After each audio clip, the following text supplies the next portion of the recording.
안녕하세요. 제가 우리 청년 형제자매님들을 너무 가소평가한 것 같아. 죄송합니다. 다들 참 주님을 사모하고 주님의 말씀을 듣고자 하는 그런 참 열정들이 넘쳐 흘러가지고 역시 제가 또 괜한 걱정을 했구나 하는 생각을 하게 됐습니다. 참 존경합니다. 우리 사랑하는 청년 형제자매님들.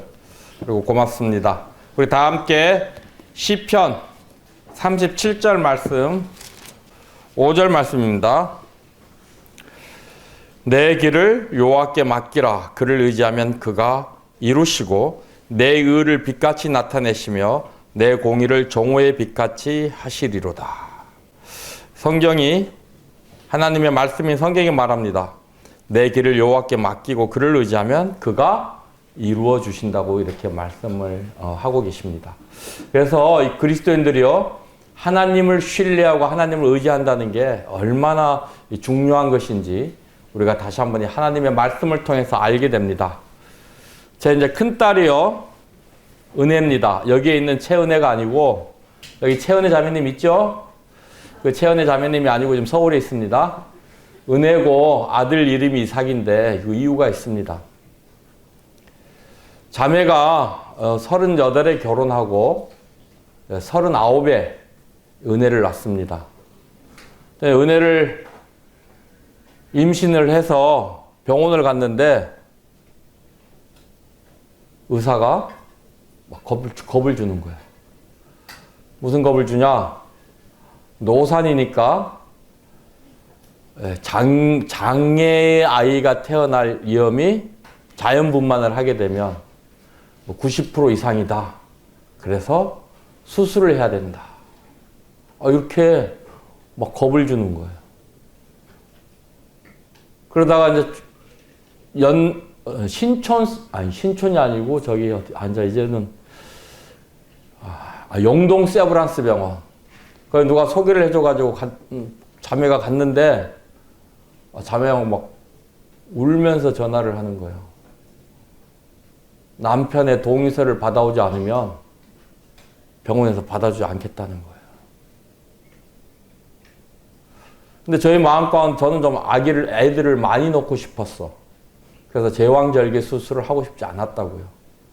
자연분만을 놓고 싶었는데 자연분만으로 병원에 막 의사들이 겁을 주니까 자매가 이제 울면서 전화를 한 거예요. 그때 또 어떻게 해요? 주여 어찌하오리까? 왜요? 내 스스로 그 문제를 해결할 수 없잖아. 내가 뭐 전문 지식이 있는 것도 아니고 그렇잖아요? 그렇다고 의사들 말을 100% 신뢰하자니 이것도 그렇고. 그래서 어떻게 해요? 주님한테 물었죠. 주님 어찌하오리까? 그때 주님께서 말씀하셨어요. 어떤 시편 112편 말씀입니다. 시편 112편 7절 8절 말씀입니다. 그는 흉한 소문을 두려워하지 아니하며 여호와를 의뢰하고 그의 마음을 굳게 정하였도다. 그의 마음이 견고하여 두려워하지 아니할 것이라. 그의 대적들이 받는 보응을 마침내 보리로다. 여기 보면 흉한 소문이라고 되어 있는데 이게 지금 개역 개정판이고 그 전에 개역 한글판이었죠. 여기에는 흉한 소식이라고 되어 있습니다. 흉한 소식을 어떻게 해요? 두려워하지 아니하고 누구를 의뢰하고요? 여호와를 의뢰하고 마음을 굳게 정하려는 거예요. 누구의 말씀이에요? 하나님의 말씀. 의사의 말을 들어야 하나님의 말을 들어야 돼요? 하나님의 말씀. 자, 내 눈에는 아직 은혜는 태어나지 않았지만 내 눈에는 뭐예요? 건강한 은혜가 보여요, 안 보여요? 보이잖아요. 왜요? 믿음의 눈으로. 그래서 하나님만 신뢰하고 하나님께 맡기고 또 다른 병원으로 옮겼어요. 그 병원 안 가고. 그리고 강남 성모병원을 갔는데 나이는 많지만 유도분만을 한번 해보자고 해서 했어요. 근데 쑥 나왔어. 하긴 했는데 정상이에요. 건강해. 그래서 큰딸 이름이 은혜예요. 은혜. 은혜로 낳았다고. 하나님의 은혜로 주셨다고 해서 은혜라고요. 제가 의사의 말 들었으면 어떡할 뻔했어요?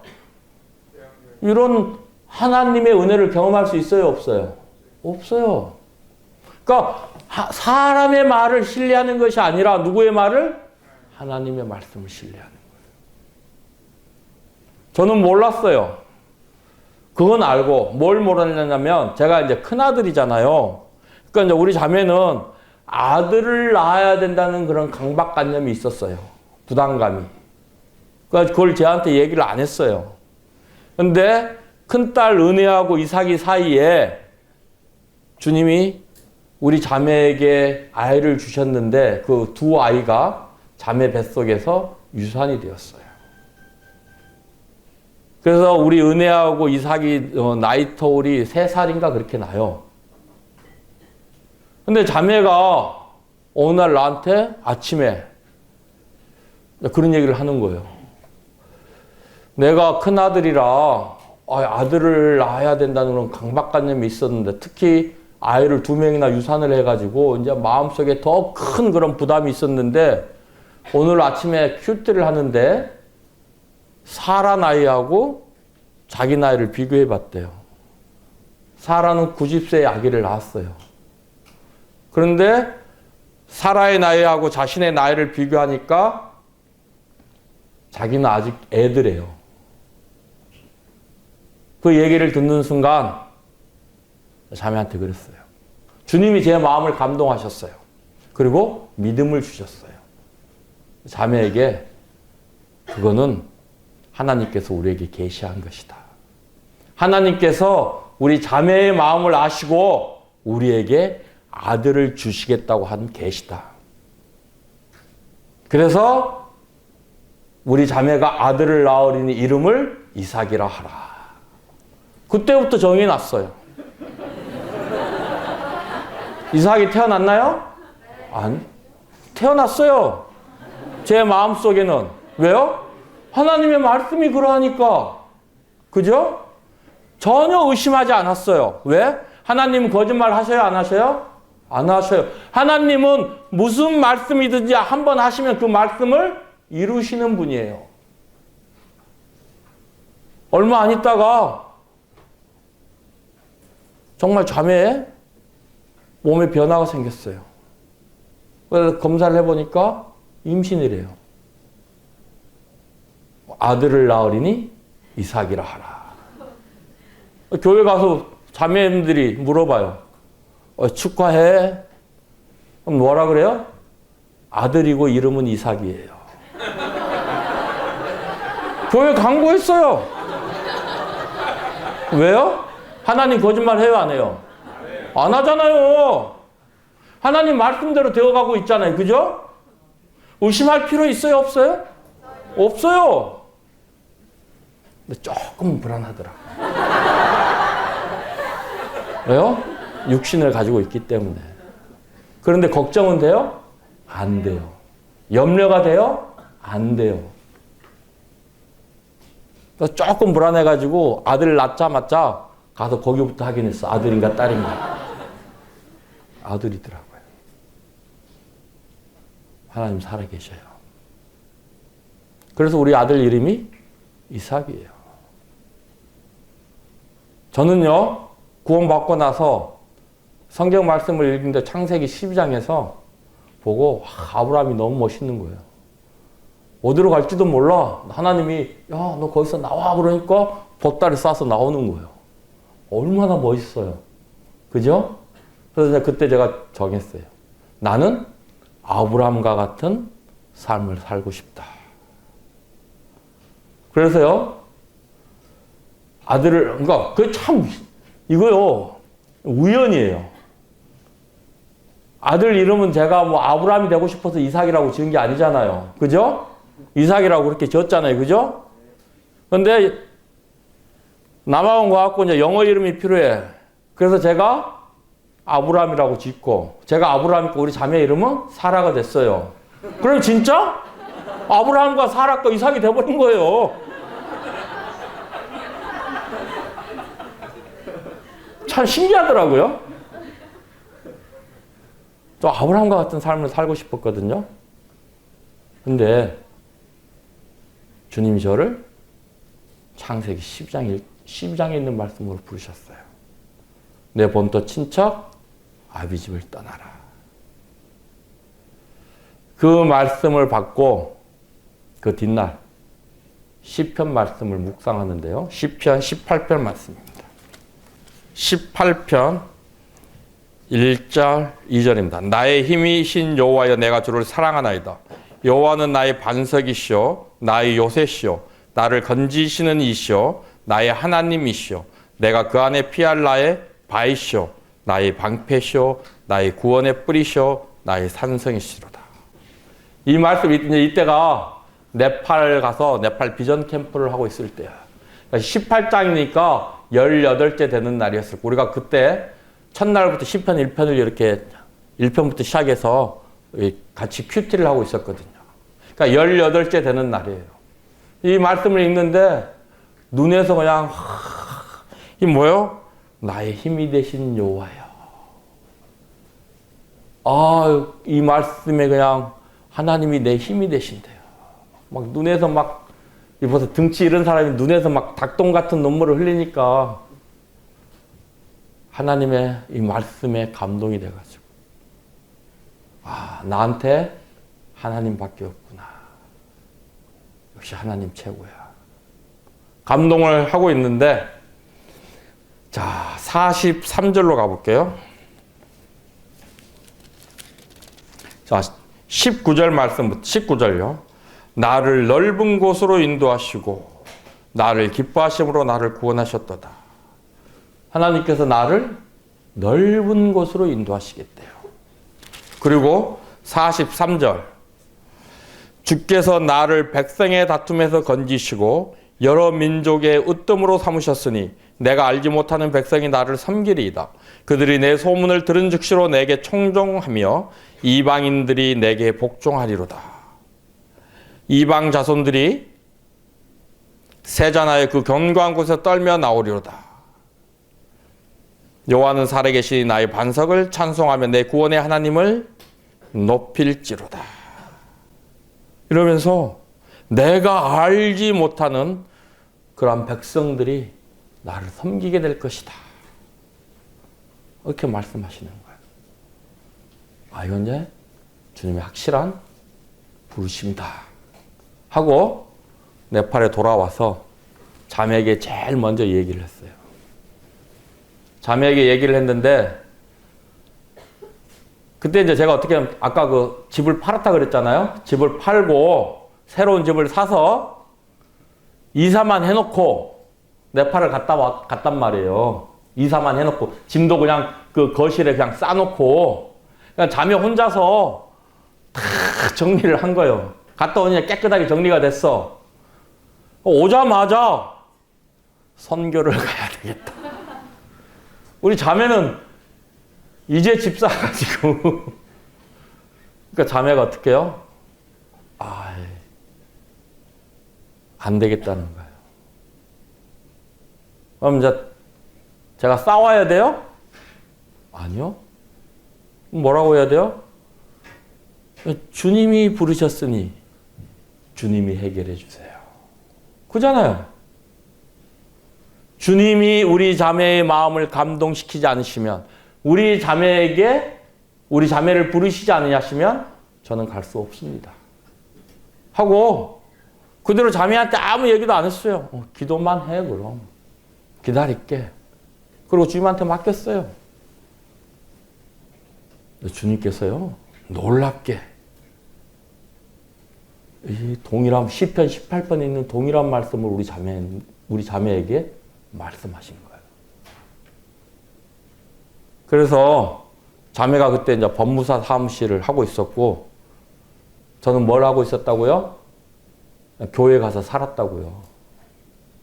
그래서 이제 아침에 자매를 운전해서 사무실까지 태워줬는데 자매가 이제 그 전에 말씀을 받았어. 근데 나한테 얘기를 안 한 거예요. 근데 이제 미루다 이제 할 수 없이 해야 되겠는 거예요. 앉아보래요. 나보고 어디 말씀 받았냐요. 여기 얘기했다 그러니까 자기도 똑같은 말씀으로 부르심을 받았대요. 그리고 선교를 가기로 결정을 하고 교회에 장로 형제님께 말씀을 드렸습니다. 장로 형제님들이 한 달 동안 기도해보자. 어떻게 해요? 알겠습니다. 내가 결정한 게 아니잖아요. 그죠? 내 일이 아니잖아요. 어떻게 해요? 주님의 뜻이면 주님이 교회에도 동일한 마음을 주실 것이다. 또 한 달 동안 기다렸어요. 이 교회에서도 주님의 뜻으로 분배를 하고 가기로 했는데, 그리고 이제 인터넷을 뒤져보니까 이제 남아공으로 가기로 결정을 하고요. 인터넷을 뒤져보니까 세계에서 가장 위험한 도시 1위 요하네스버그. 내가 왜 여기를 선택했던 거. 치안 문제가, 인터넷에 하니까, 누구죠, 그거? 김태희 씨하고 샘물 누구? 이분들도 남아공에서 레스토랑에서 밥 먹다가 강도를 당했대. 김태희 씨 알죠? 레스토랑에서 밥 먹다가 레스토랑 안에서 강도를 당했대요. 내가 왜 여기를 선택했던 거. 주님아 어찌하오리까 하고 기도를 하는데, 시편 147편입니다. 12절부터 제가 읽겠습니다. 예루살렘아 여호와를 찬송할지어다. 시온아 내 하나님을 찬양할지어다. 그가 내 문 빗장을 견고히 하시고 내 가운데 있는 너의 자녀들에게 복을 주셨으며 내 경내를 평안하게 하시고 아름다운 밀로 너를 배불리시며. 저는 이제 치안 문제 때문에 걱정을 했는데, 주님은요 치안 문제뿐만이 아니고 우리들 먹고 사는 문제하고 우리 자녀들 문제까지 답을 주시잖아요. 그죠? 하나님이 우리 집 문빗장을 견고히 하시겠대요. 그럼 그 어떤 강도도 들어올 수 있어요? 없어요? 들어올 수 없잖아요. 그래서 지금 남아공에서 한국의 선교사님들이요, 저보고 뭐라고 얘기를 하냐면, 최 선교사님은 하나님의 특별한 섭리 가운데 있기 때문에 남아공을 지켜야 된대요. 왜냐하면 12년 동안, 제가 이제 금년 8월 되면 만 12년 되거든요. 그 기간 동안 남아공을 있으면서 아무런 불상사가 안 생긴 사람은 저밖에 없다는 거예요. 다 강도를 당하고, 어떤 분은요 한국 한 2달 방문하고 돌아갔더니요 거실 바닥에 먼지 바닥만 있더래요. 그래서 옆집 사는 사람한테 물어봤더니 그 옆집 사람은요 그 선교사님이 이사 가는 줄 알았대요. 강도들이 그냥 이삿짐차를 대놓고 다 그냥 싣고 가버린 거예요. 숟가락 젓가락도 안 남겨놓고 먼지만 남겨놓고 다 쓸어가 버린 거예요. 카페트까지 다. 그러니까 옆 사람들은 이사 가는 줄 알죠. 근데 저는요 이사를 그곳에 도착을 했어요. 했는데 집에 ADT 아시죠? 우리나라 캡스 같은 거, 이게 설치가 돼 있는 거예요. 그래서 저보고 하는 말이, 이거 설치가 되어 있으니까 한 달에 한 1, 2만 원 밖에 안 한다. 그래서 1, 2만 원 주고 신청을 하는 게 좋을 것 같다. 에? 왜냐면 워낙 강도가 많기 때문에. 그래서 그 양반 말을 듣고 신청을 했어요. 그리고 그날 이제 뭘 샀어요? TV를 샀어. TV를 사가지고 설치를 해놓고 TV 그 상자, 박스, 포장 박스를 집 앞에 갖다 놔놨는데 그걸 집 앞에다 또 내놓으면 안 된대. 새 TV 있는 줄 알고 도둑이 들어온다는 거예요. 그래서 그걸 들고 멀리 이제 갖다 버렸어. 그리고 밖에 나갔다 집에 들어왔는데 그 박스가 다시 우리 집 앞에 와 있는 거예요. 신기하죠? 이거 뭔가 이상하다. 그죠? 이건 표다. 그런 생각이 든 거예요. 그러고서 다른 데로 치워놓고 잠을 자는데 그날 새벽 1시에 설치한 알람이 뺑 하고 울리는 거예요. 딱 일어나서 나가보니까 그 옆집 아저씨가 와가지고 누가 우리 집에 들어오는 걸 봤다는 거예요. 그런데 알람이 울리니까 어떻게 해요? 도망갔어요. 여기는 그 알람이 울리잖아요? 그럼 경비 회사에서 이만한 기관총 이런 거 들고 와요. 권총이 아니고 기관총 들고 온다고. 이 나라 깽단들은요, 은행 ATM 기기 털잖아요? 트럭 같은 걸로 벽을 밀고 ATM기를 통째로 들고 가버려. 집에 그 코너 이런 데 강도가 들어오잖아요? 벽을 밀어버려요, 차로. 그리고 딱 차 세워놓고 싣고 가버려요. 그런데 그 도둑이 들어왔, 그래서 이 대부분 이런 것들을 설치하면요, 뭘 갖고 오느냐? 기관총을 갖고 온다고, 기관총을.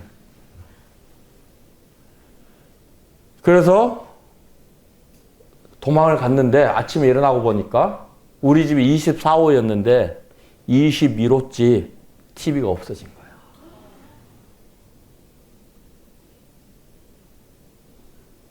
그리고요, 한 번은 토요일 날 자매하고 은행을 이제 갔어. ATM, 한국에서 이제 돈이 들어와가지고 그때 이제 그 신한은행, 신한카드, 이게 이제 이걸로 현금 카드죠. 그 ATM 기계에서 빼면 그 나라 돈으로 뺄 수 있어요. 그래서 이제 그렇게 사용을 하고 한국 핸드폰도 들고 있었어. 왜냐하면 그 모든 게 이제 핸드폰 인증이잖아요, 그죠? 인증, 본인 인증이 안 되면 무슨 일을 할 수 있다 없다? 없어. 하다못해 그래서 이제 그 한국 핸드폰도 죽이지를 않고 살려서 가져갔다고요. 토요일 날이었어요. 이제 은행 주차장에 차를 딱 대는데 옆에 폭스바겐 하얀 폴로가 이렇게 세워져 있었어. 그 나라에서는 소형차입니다. 우리나라에서나 외제차지 그 나라에서는 다 외제차예요. 현대차도 외제차고 기아차도 외제차입니다. 아시겠어요? 그러니까 우리나라 이제 요즘 티코 있는지 모르겠다. 폴로 같은 건 그날 우리나라 같으면 옛날 아토스에 이런 종류의 차예요. 비싼 차 아닙니다. 오해하지 마세요. 대져 있는 거예요. 우리가 차를 세우는데 그래서 건장한 청년 둘이 내려요. 근데 은행 ATM 기기가 딱 2대 있었거든요. 2대. 그래서 우리가 내려서 거기를 가고 있는데 두 사람이 나와서 자리를 차지하고 있어요. 하나는 벽 쪽에 있고 안쪽에, 하나는 들어가는 입구에 있는데 우리가 들어가서 딱 줄을 서니까 입구에 있는 사람이 자기 다 써졌다고 비켜줘요. 그래서 카드를 넣고 화면을 보는데 지금까지 내가 봐왔던 첫 번째 화면이 아닌 거야. 무슨 말 이해되시죠? 남아공에 도착한 지 얼마 안 됐는데, 그러니까 내가 이 카드를 넣는 순간 이 양반은 뒤에서 그 화면을 터치를 한 거예요. 내가 이제 처음 봤던 첫 화면이 아니니까 막 또 이게 뭐 한글 같으면 되는데 영어잖아요. 그죠? 근데 막 영어 공부, 제가 남아공 갈 때요, 영어를 모르고 갔습니다. 내가 네팔 비전 캠프를 갔는데 오리엔테이션 시간에 자기 소개를 하래요. 근데 영어로 해야 된대요. 이 전설적인 얘기를 또 해야 되는 영어로 해야 된다 그래가지고, 예? 우리 같이 갔던 이제 청년 형제한테 좀 영어로 써줘 그랬더니 영어로 알파벳으로 Hello, my name is 아브람 초이 하고 써줬단 말이에요. 제가 뭐라 그럴게요? 이거 말고 한글로. 한글로 Hello, my name is 아브라함 초이 하고 써줬단 말이에요. 그거 보고 그대로 읽었어. 제 영어 수준이 그 정도였다고. 근데 화면에 그렇게 바뀌어 있으니까 당황하잖아요. 그죠? 그래서 뭘 해야 되는지, 뭘 눌러야 되는지 모르고 있는데 그 사람이 뒤에서 도와주겠다는 거예요. 그러면서 하는 말이 지금 이 기계가 내 카드를 삼켰다는 거예요. 그래서 네가 비밀번호를 누르면 카드가 기계가 카드를 다시 내뱉기 때문에 내가 카드를 찾을 수 있다라는 거예요.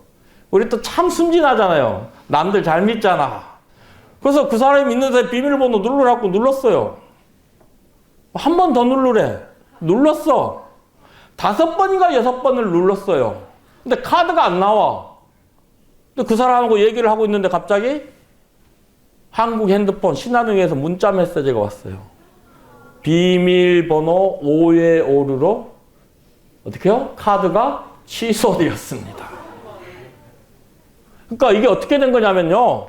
하는 순간에 터치를 해갖고 화면 보는 순간 카드가 나왔을 거 아니에요? 그걸 잽싸게 뺀 거예요. 그리고 이 안에 있는 사람이 이제 다 보고 나갈 때 건네준 거예요. 그리고 이 사람은 옆에 있는 은행에 가서 기다린 거야. 그리고 이 사람이 나보고 비밀번호 누르라고 했을 때 그거 보고 문자 메시지로 쏴준 거예요. 그래서 그 사람은 이제 그때 그걸 돈을 찾으려고 비밀번호를 눌렀는데 그 사람 나하고 같이 봤거든요. 내가 이렇게 누르는 거.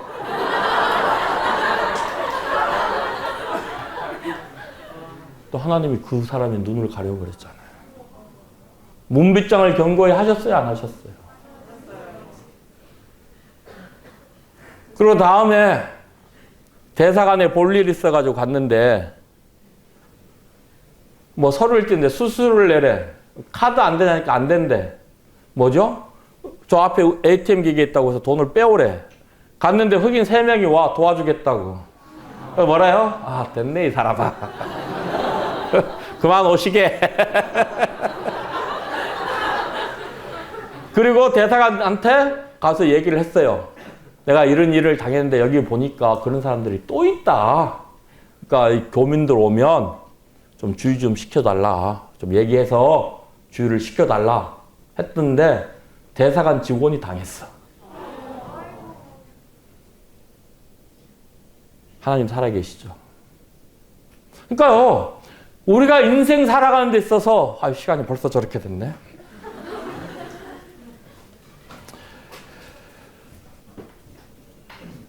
하나님 신뢰하는 거, 하나님 의지하는 거 말고는요. 다른 방법이 없어. 저도 기가 막혀. 그 사람이 옆에서 이러고 봤어. 비밀번호 누르는 거.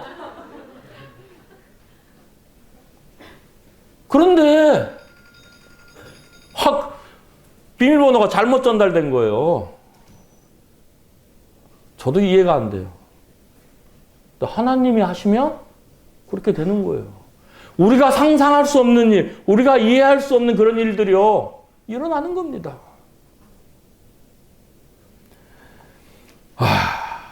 자, 여기 뭐요? 아름다운 밀로 배불리 하실 것이로. 그죠? 처음에요. 딱 갔는데, 여러분, 저 잘 모르시잖아. 그죠? 여기 와서, 최문수 형제가 남아공 선교사구나 하는 거 알게 되신 분들도 많을 거예요. 그죠? 별로 아는 사람이 없어요. 한 달 선교원금 30만 원, 50만 원 오는데요. 애들 학비는 150만이 들어가, 한 달에. 어떻게 살아요? 그나마 그 전세 보증금 얘기했잖아요. 그거 들고 왔는데 처음에 목돈이 많이 들어가잖아요. 그죠? 뭐 차 사고. 그때 또 지금은요. 그러니까 지금 우리가 살아가는 게 일랜드에 우리나라 돈으로 80원 합니다. 근데 그때는 일랜드에 170원 했어.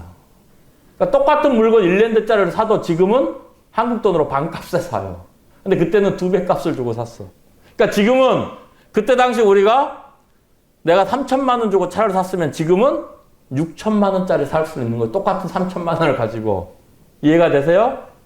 하늘도 그렇게 막 엄청나게 올랐을 때요. 그래서 가지고 간 돈도 다 쓰고. 내일이면 얼마 안 있으면 쌀도 떨어지고. 아까 얘기했죠? 차가 없으면 애들을 학교에 데려다 줄 수 있다 없다? 없다. 기름값도 떨어져요. 하나님 아름다운 밀로 배불리 하시겠다고 하지 않았냐고. 나 이 말씀 믿고 왔습니다. 책임져 주십시오. 여러분, 내가 할 수 없다는 게 얼마나 행복한 줄 아세요? 내가 한국에서 그런 상황이었다면 여기저기 전화해서 돈 좀 꿔줘. 온갖 수모 다 껴떡가며. 그죠? 근데 남아공에서요. 내가 할 수 있는 게 없으니까 너무 편해. 돈 없어. 돈 안 주시면 주님이 금식기도 하라나 보다. 금식기도 하면 돼요. 좀 많이 주시면 소고기 먹으라고 소고기 값 주셨다.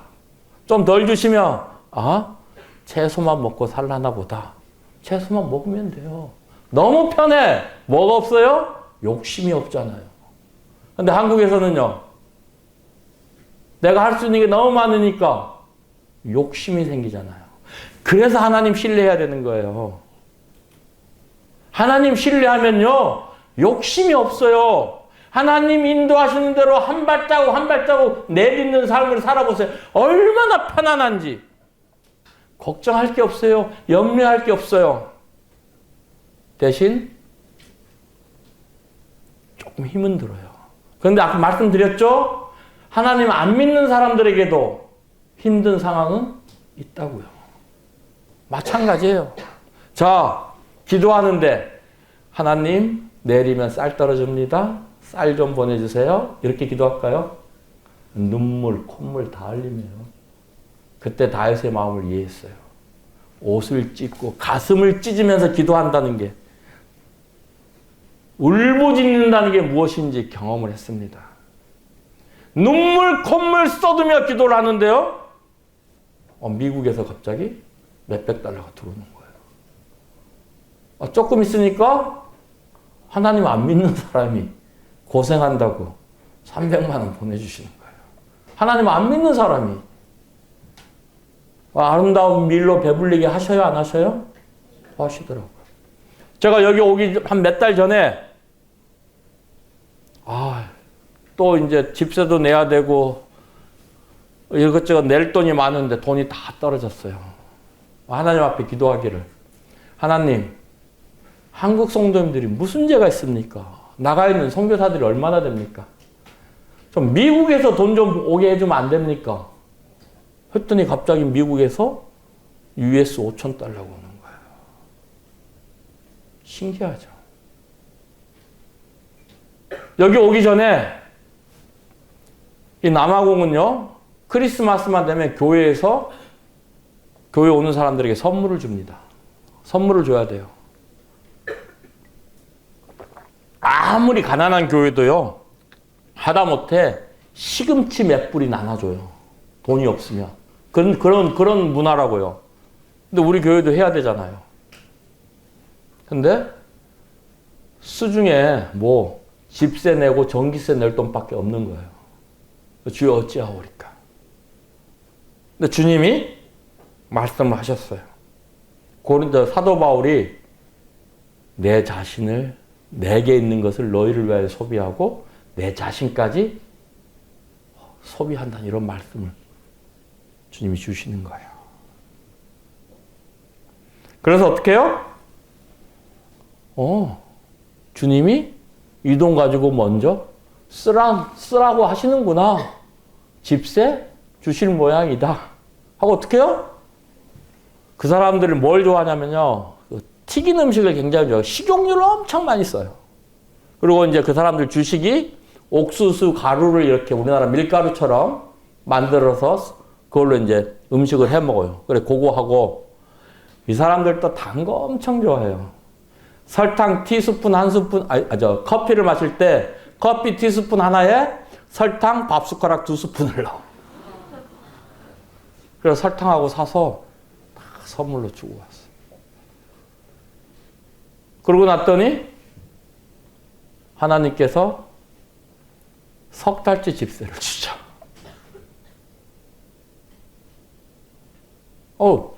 하나님 아름다운 밀로 배불리 하실 것이 이 말씀 지켜요 안 지켜요?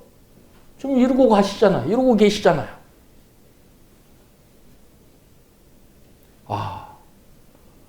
코로나가 왔어요. 남아공 죽일 나라 돼버렸잖아요. 코로나 때문에. 그죠? 그래요 안 그래요? 근데 남아공에서 이제 봉쇄령이 떨어졌어. 자, 내일 모레면 봉쇄령이에요. 집 앞도 나가지를 못해. 집 앞도. 단 오직 한 사람, 가족 중에 한 사람이 차 가지고 마트 가서 생필품 사오는 것만 해결이 돼요. 다른 사람들은 뭐 휴지도 사다 놓고 뭐 쌀도 뭐 25kg짜리 몇 푸대 사다 놓고 하는데 나도 좀 해야 되는데 돈이 있어야 되잖아요. 어떻게 해요? 주님 아름다운 밀로 배불리게 하실 거라고 했으니까 뭐 알아서 하시겠지 하고 있는데 한국에서 전화가 옵니다. 최영재 거기 봉쇄됐다고 하는데 먹을 것 좀 사놔야 되지 않아? 사놨어? 하시더니 이거 물어본 내가 잘못이라고 전화를 끊어요. 한 10분 있다 다시 전화를 하셨어. 최영재 100만 원 보냈으니까 그걸로 좀 사. 기도도 안 했어요. 주님 아시고 필요한 거 아시고 미리 주시는 거예요. 코로나가 왔는데 왜 화장실 휴지가 제일 먼저 떨어져? 마트를 갔는데 화장실 휴지가 동이 났어. 그 다음으로 동이 나는 게 우유. 신기하더라고요. 쌀도 좀 사다 놓고 우유도 좀 사다 놓고. 그러고 조금 있다 전화가 왔는데요. 좀 시간이 한 달 흘러서 또 그분 형제님이 전화하셨어. 최영재는 좀 됐는데 그거 성도들은 어때? 안 그래도 그때 성도들이 막 봉쇄령이 내렸으니까 집회도 못 가지고 전화로 연락만 하고 있는데 그 나라는 철저히 무노동 무임금입니다. 일 안 하면 월급 안 줘요. 그러니까 코로나로 직장도 못 폐쇄령이 내려졌어요. 직장도 못 나가니까 들어오는 수입은 없고 어떻게 해요? 쫄쫄 굶고 있는 거예요. 성도들이 전화를 해요. 어떻게 해요? 좀 더 기다려보자. 하나님 살아계신다. 좀 더 기다려보자. 격려하고 끊습니다. 근데 그 형제님 전화하셔서 성도들은 어때? 굶고 있습니다. 기다려봐. 1,500만 원 이상의 헌금이 들어왔어요. 근데 이제 제가 가야 되잖아요. 그죠? 돈만 있어가지고 되는 게 아니잖아요. 왜냐? 제가 그 사람들한테 돈을 주면 그 사람들이 돈을 가지고 무엇을 하는지 알 수가 없잖아요. 저는 돈을 안 줍니다. 필요한 걸 사다 주지. 제가 갈 수가 없잖아요. 주여 어찌하오리까 하는데 어느 한국 선교사님이 전화가 왔어. 최 선교사님 어떻게 선교지는 좀 방문하고 있습니까? 그래. 무슨 말이에요? 좀 봉쇄령이자요 이러니까 저보고 그래. NPO 안 가지고 계셔요? NPO가 Non-Profit Organization, 그러니까 비영리 법인단체라는 거예요. 비영리 법인단체들은 구호사역이나 이런 것들을 할 수 있는 그런 단체들이잖아요. 그러니까 여기서 이 사장이 그 사인을 하고 이 사람은 그 어떤 필수적인 그런 일들을 위해서 왕래를 할 수 있는 사람이다라고 서류를 만들어서 사인을 해주면 그 사람은 그 서류를 가지고 마음대로 왔다 갔다 할 수가 있는 거예요. 그걸 가르쳐 주시는 거예요, 저한테. 그래서 아이고 고맙습니다 하고 주님 고맙습니다 하고 차를 가지고 마트 가서 잔뜩 샀죠. 그죠? 차에 실어 갈 수 있을 만큼. 그래서 그거 하나 해가지고 제가 제 이름으로 사인하고 제 신분증 가지고 가니까 진짜 이 경찰들이 딱 검문소가 있어. 그걸 딱 보여줬더니 뒤에 보더니 좋은 일 하네? 가. 그래서 일주일에 한 번씩 그걸 동네에 싣고 가서 나눠줬어요. 근데 이게요, 복음의 놀라운 진보를 가져옵니다. 저 사람은 이런 상황에서 우리를 도우려고 노력하는 사람. 진짜 크리스천이다. 하나님이 그렇게 사용하셨어요. 그래서 그 이후로 구도자들이 몰려오기 시작했어요. 놀랍죠? 하나님은요, 우리가 기도하지 않아도요, 하나님 보실 때 우리가 필요하면요, 알아서 주셔요. 우리가 이런 하나님을 의지하지 않고 이런 하나님에게 내 인생을 맡기지 않는다면 누구를 의지하겠습니까? 누구를 신뢰하겠습니까? 사랑하는 청년 형제자매입니다. 여러분 정말 행복하기를 원하십니까? 시편 2편 12절 말씀요. 그의 아들에게 입맞추라. 그렇지 아니하면 진노하심으로 너희가 길에서 망하리니 그의 진노가 급하심이라. 여호와께 피하는 모든 사람은 다 복이 있도다. 우리가 어떨 때 하나님께 피할 수 있어요? 그분을 신뢰할 때. 그분에게 피한다는 게 뭐예요? 그분에게 내 생명까지도 맡긴다는 거잖아요. 그죠? 그래야 우리가 피할 수 있잖아요. 그분이 나를 완벽하게 보호해 주실 수 있다라는 믿음을 가지고 있을 때 우리가 그분에게 피할 수 있잖아요. 그럴 때 우리가요, 우리의 삶이 축복된 삶이 된다고 하는 것입니다. 사랑하는 형제자매님들, 다른 방법 없어요. 오직 유일한 방법. 하나님만 신뢰하고 그분에게 여러분의 삶을 맡기시기 바랍니다. 그분, 전능하신 하나님께서 여러분들의 삶을 축복된 삶, 행복한 삶으로 만들어 주실 것입니다. 고맙습니다. 기도하겠습니다. 주님 고맙습니다. 또 이 시간, 2시간을 통해서 살아계신 하나님에 대해서 증거할 수 있도록 도우셔서 감사합니다. 이러한 말씀들을 통해서 우리 청년들이 감동을 받고 하나님의 크심을 더욱 위대하시고 크심을 깨달아서 이제 자기 신들의 모든 인생을 하나님께 맡기고 하나님만 신뢰하는 삶을 살아갈 수 있도록 은혜를 베풀어 주셨기를 간절히 바라고 원하옵나이다. 이후의 시간들도 주님께서 함께해 주시고 인도해 주셨기를 바라오며 존귀하신 우리 주 예수 그리스도의 이름으로 감사하며 기도드리옵나이다. 아멘. 고맙습니다.